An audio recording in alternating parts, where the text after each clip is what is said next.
Major retired Mohammad Ali Shah मेरे साथ में जुड़ गए हैं डिफेंस एक्सपर्ट के तौर पर। मेजर शाह, जो हालात अभी ईरान और इसराइल के बीच में बने हुए हैं, ईरान अपनी ताकत का दम भर रहा है, इसराइल उधर अपनी तैयारियों को बता रहा है, अंडर वाटर बंकर तक बना लिया गया और वहां युद्ध की रणनीति न सिर्फ होगी बल्कि वहीं से हमला करने की प्लानिंग और फिर खुफिया रास्ते से निकलने की भी प्लानिंग है। क्या इसराइल ईरान से कुछ कदम आगे निकल गया है तैयारियों में?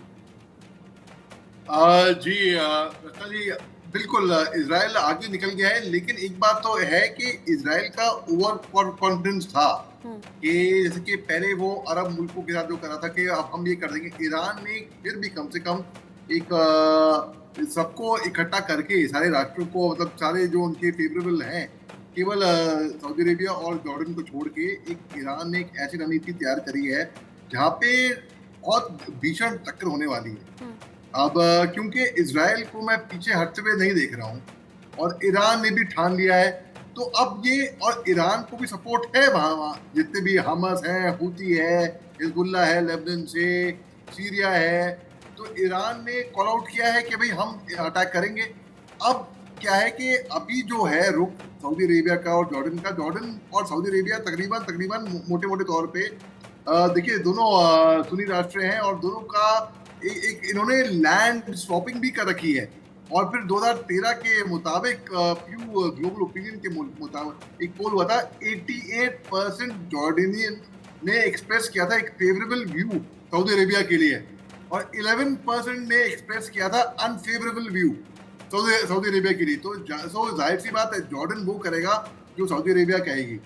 अब सऊदी अरेबिया का रुख है कि भाई अगर हमारे ऊपर से कोई मिसाइल रॉकेट गया हम सपोर्ट नहीं करेंगे, यानी कि इनडायरेक्टली वो सपोर्ट करेंगे इजराइल को, इनडायरेक्टली, डायरेक्टली या इनडायरेक्टली, ठीक है। अब जॉर्डन भी देख रहा है सऊदी अरेबिया की तरफ। अब देखिए जब एलिवेशन हुआ था मोहम्मद बिन सलमान का सऊदी अरेबिया के प्रिंस के लिए, तब रिलेशनशिप डिटेरियोरेटेड। सऊदी अरेबिया की जो अटेम्प्ट थे कि जॉर्डन को साइडलाइन कर लेंगे नेगोशिएशन में इजरायली पैलेस्टीनियन कॉन्फ्लिक्ट के मुताबिक, वो डिटेरियोरेट हुआ था थोड़ा बहुत। अब जो जॉर्डन का जो सपोर्ट था सऊदी अरेबिया के लिए 2017 से 2018 तक कतर डिप्लोमेटिक क्राइसिस की वजह से वो लिमिटेड इन्वॉल्वमेंट रही थी सऊदी लेड इंटरवेंशन की यमन के अंदर, तो उससे तो जो ग्रोइंग टाइस थी जॉर्डनियन की तुर्की के साथ, उस पर असर पड़ा था। अब 2019 में क्या हुआ, सऊदी अरेबिया ने बोला कि हम एक कॉन्ग्लिगेटेड एग्रीमेंट करेंगे जॉर्डन के साथ जो प्रोवाइड करेगा असिस्टेंट सपोर्ट और एजुकेशन सेक्टर फॉर $50 मिलियन के लिए। फिर 22 जून 2022 को अब्दुल्ला II ऑफ जॉर्डन जो है वो सऊदी अरेबिया के क्राउन प्रिंस मोहम्मद बिन सलमान को मिलते हैं और फिर बायलैटरल रिलेशन के बारे में डिस्कस होता है। तो जाहिर सी बात है, तो ये तो राष्ट्रीय मैं देख रहा हूँ कि हो सकता है कि बाद में रुख अगर सऊदी अरेबिया बदलती है तो जाहिर सी बात है जॉर्डन भी बदलेगा। अब क्योंकि फिलिस्तीन ने अंडरग्राउंड टनल्स स्कूलों के नीचे और अस्पतालों के नीचे बना रखे थे, तो उससे उनको वहां से निकालना बड़ा मुश्किल हो रहा था। तो इजराइल ने कहा कि भाई जो कोलैटरल डैमेज जो हुआ है, जो 39,000, भाई हैरानी होती है मेरे सुन के ये फिगर। तो मैक्सिमम तो खवातीन, बच्चे, बुजुर्ग, सिविलियन निर्दोष हैं, मजलूम हैं, बेबस हैं, लोग हैं, तो ये कोलैटरल डैमेज का करार दिया। अब कोलैटरल डैमेज में 2, 3, 4 तक मान सकता हूँ, हजारों की तादाद पे नहीं, ये कोलैटरल डैमेज तो कतई नहीं हो सकता। अब क्या है कि ये ऐसे क्रॉसरोड पे आ गया है, अमेरिका हाथ धो जाएगी इजराइल के साथ। अगर लोग सोच रहे हैं कि अमेरिका खड़ी मिलेगी और इजराइल के साथ, नहीं खड़ी मिलेगी। ऑलरेडी इनके बीच में तनाव शुरू हो गया है, इन्होंने खूब फूक दी, इन्होंने वही तो क्या है यूक्रेन के साथ भी, यूक्रेन को खूब फूक दी, यूक्रेन लड़ उठा रूस के साथ, बर्बाद हो गया, तबाह हो गया, राख में तब्दील हो गया यूक्रेन। रूस, नुकसान तो दोनों को हुआ, रूस का भी यूक्रेन का भी, लेकिन अल्टीमेटली अमेरिका ने बूट ऑन ग्राउंड नहीं निकाले क्योंकि ये बोल के वो राष्ट्र नहीं है। अमेरिका वही चीज यहाँ पर भी करने वाला है बाय द वे।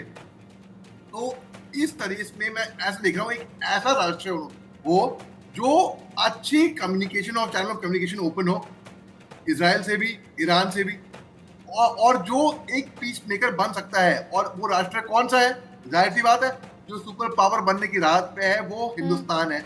और हिंदुस्तान की खूबियां इसमें यहाँ पे बहुत आती हैं इन प्ले।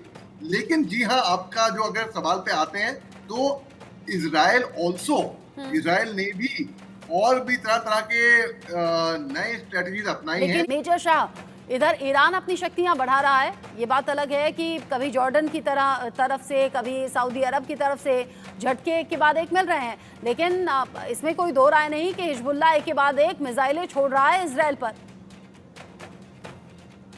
देखिए, इसी साल को क्या हुआ था, मार्च 30 तारीख को एक बड़ी अहम मीटिंग हुई थी जहां पे Jordanian foreign minister Ayman Safadi और जो इजिप्शियन फॉरेन मिनिस्टर हैं समय शोकर और फ्रेंच मिनिस्टर हैं यूरोप और फॉरेन अफेयर्स के स्टीफन, इन्होंने ये निर्णय लिया था कि ऐसा अगर कुछ होता है, हमला होता है कहीं पे भी, तो क्या होगा, क्या स्ट्रेटजी आगे की होगी, युद्धबंदी कैसे होगी। और इसके इजराइल गाजा के कॉन्फ्लिक्ट के ऊपर काफी लंबा गंभीर भीषण डिस्कशन हुआ था।